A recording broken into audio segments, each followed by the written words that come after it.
నమస్తే, welcome to పూరా local. నేను మీ సంపత్ కుమార్. ఏదైతే నీట్ పేపర్ లీక్ సంబంధించి ఎవరైతే విద్యార్థులు నష్టపోయారో ఆ నష్టపోయినటువంటి విద్యార్థులకు, అలాగే ఈ పేపర్ లీకేజ్ వల్ల ఎవరైతే ఆత్మహత్యలకు పాల్పడ్డారో ఆ విద్యార్థుల తల్లిదండ్రులకు ₹1,00,00,000 నష్టపరిహారం ప్రకటించాలని చెప్పి, అలాగే ఈ యొక్క నీట్ పేపర్ లీకేజ్కి సంబంధించి బాధ్యులు ఎవరున్నారో వారందరినీ వెంటనే అరెస్ట్ చేయాలని, దానికి బాధ్యత వహిస్తూ సంబంధిత విద్యాశాఖ మంత్రి ధర్మేంద్ర ప్రధాన్ రాజీనామా చేయాలని కోరుతూ ప్రముఖ పర్యావరణవేత్త సోనం వాంగ్చుక్ ఢిల్లీలోని జంతర్ మంతర్ వద్దనైతే ఇదంతా నీటికి పేపర్కి సంబంధించి ఆయన పూర్తి బాధ్యతను కేంద్ర ప్రభుత్వం తీసుకొని తక్షణమే దాన్ని పరిష్కరించాలని కోరుతూ ఒక నిరాహార దీక్షనైతే చేశారు. ఈ నిరాహార దీక్ష మద్దతుగా ఇటు ఎవరైతే నీట్ విద్యార్థుల తల్లిదండ్రులు, అలాగే చాలామంది ప్రజలు కూడా మద్దతు అయితే తెలిపారు. ఇది సాధారణంగా సాగుతూనే ఉంది.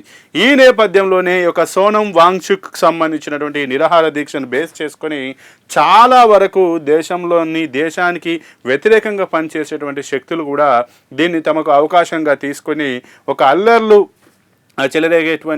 చేసేటువంటి ఆ పరిస్థితిని తీసుకొస్తున్నాయంటూ కేంద్ర ప్రభుత్వం అయితే దీన్ని గమనిస్తూ అంచనా వేసింది.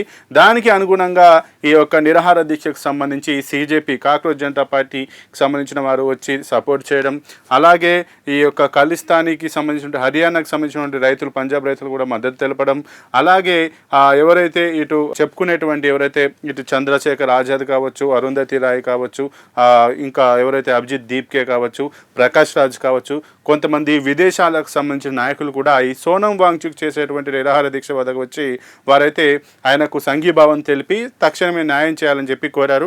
అంతవరకు కూడా అంతా బాగానే ఉంది.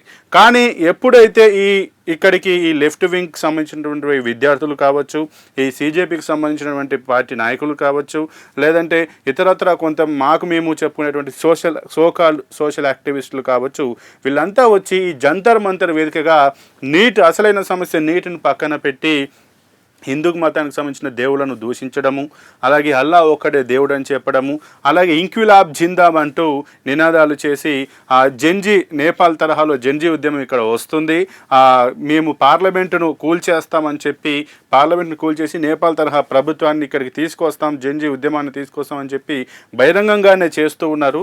దీని గురించి మనం డిస్కస్ చేసే ముందు అసలు ఏం మాట్లాడారో, అసలు అది ఎందుకు చేయాల్సి వచ్చిందో ఆ వీడియో ఒకసారి అయితే చూద్దాం.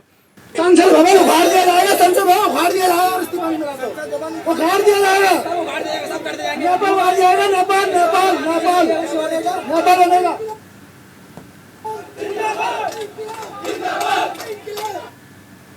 మళ్ళీ ఒకసారి संसद भवन उखाड़ दिया जाएगा, संसद भवन उखाड़ दिया जाएगा, इस्तेमाल में उखाड़ दिया जाएगा, नेपाल उखाड़ जाएगा,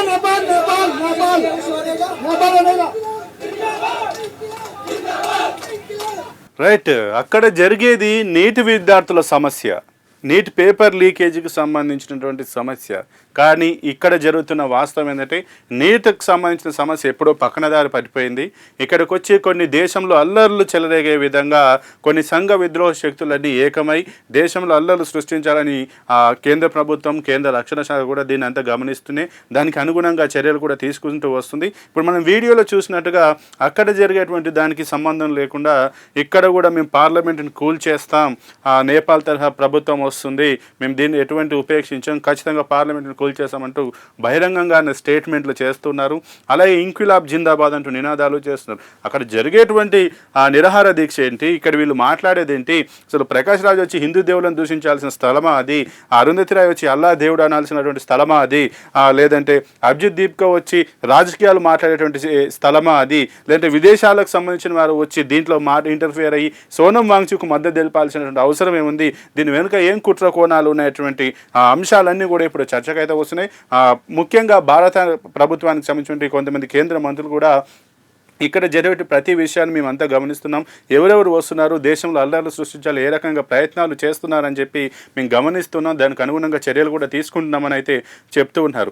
ఏదైతే 2021లో హర్యానాకు సంబంధించిన రైతుల ఉద్యమం పేరుతోటి కొంతమంది ఖలిస్తానీ ఉగ్రవాదులు వచ్చి ఎర్రకోటలో పైకెక్కి అక్కడ భారత జాతీయ జెండాను తీసివేసి ఎటువంటి ఘటనలకు పాల్పడ్డారో, ఇప్పుడు కూడా ఈ యొక్క జంతర్ మంతర్ వద్ద ఇప్పుడు ఏదైతే ఈ యొక్క నీట్ పేపర్ లీకేజీకి సంబంధించి నిరాహార దీక్ష జరుగుతుందో దీంట్లో కూడా భారతదేశంలో ఉన్న భారతదేశానికి వ్యతిరేకంగా పనిచేసేటువంటి చాలా వరకు సంఘ విద్రోహ శక్తులన్నీ కూడా ఒక్కటై ఇప్పుడు ఇక్కడ అల్లరి సృష్టించే ప్రయత్నం చేస్తుందని భారత ప్రభుత్వం అయితే భావిస్తుంది. అందుకు అనుగుణంగా విదేశీ పెట్టుబడులు వచ్చేటువంటి ఆ విదేశీ నిధులను కూడా ఆపివేసి FCRAను ఆపివేసినటువంటి పరిస్థితి కనబడుతుంది.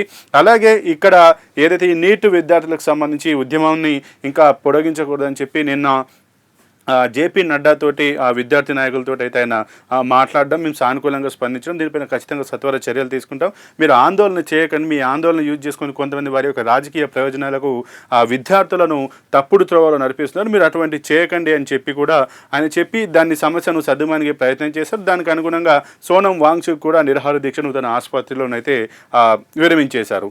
కానీ నిన్న ఈ చర్చలు జరిగిన తర్వాత కూడా పార్లమెంటును ముట్టడి చేసి పార్లమెంట్లో రాళ్లతోటి దాడి చేసి ఆ పోలీసులపైన విచక్షణారహితంగా దాడి చేసి ఒక చెప్పలేని రీతిలో ఒక ఉగ్రవాదుల కంటే దారుణంగా కూడా నిన్న జరిగినటువంటి ప్రొటెస్ట్ అయితే కనబడింది. ఎందుకంటే అక్కడ చర్చలు జరిగాయి, మేము సమస్యను పరిష్కరిస్తామని చెప్పినా కూడా వీళ్ళు ఇలానే మళ్ళీ పార్లమెంటు మీదకి దూసుకెళ్ళి ముఖ్యంగా CJP కాక్రోచ్ జనతా పార్టీ అనేటువంటి ఎప్పుడైతే సోషల్ మీడియా వేదికగా వచ్చిందో దీనికి సంబంధించిన వారు విపరీత ధోరణిలో ఆ భారత ప్రభుత్వానికి భారతదేశానికి వ్యతిరేకంగానైతే వారు పనిచేసినటువంటి విధానం అయితే మనకు కనబడుతుంది.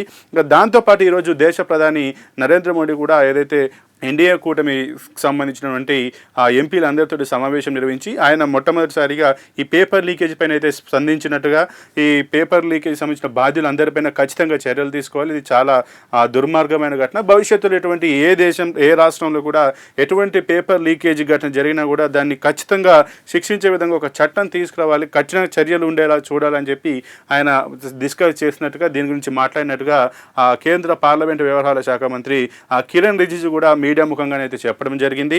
ఇక ఈ అంశానికి సంబంధించి ఇప్పుడు దేశవ్యాప్తంగానైతే చర్చ అయితే జరుగుతూ ఉంది.